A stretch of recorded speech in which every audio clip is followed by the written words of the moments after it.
Hi everybody, today's video is going to be about how to encourage your infant or toddler to explore his world without destroying your house.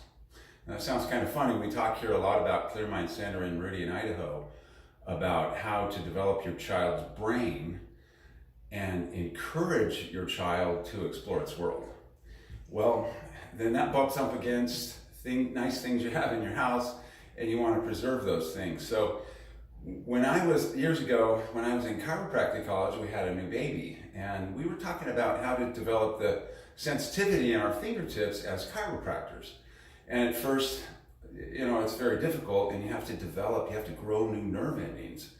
So they had us put a coin in our pocket and feel which was heads and which was tails, and see if we could feel which side was which. And after a while, I noticed that I could not only tell which was heads and which was tails, but also up or down.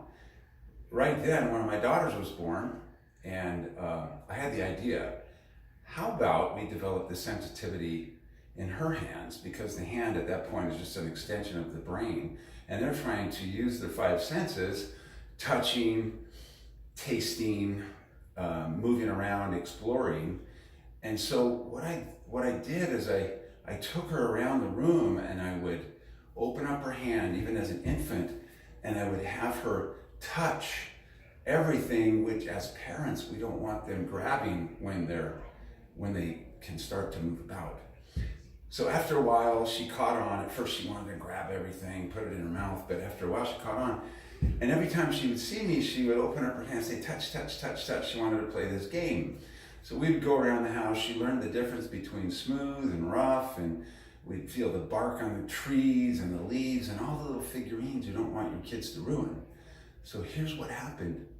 We never had to tell her no when she was exploring her world, because she learned the difference between touching and grabbing. So if she was going up to, you would think, grab something that's valuable and destroy it, we would just say, just touch it.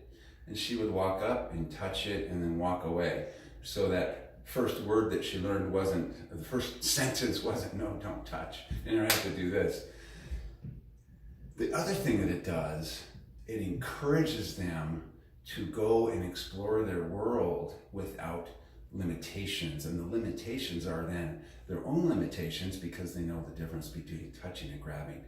Teach your kids the difference between touching and grabbing.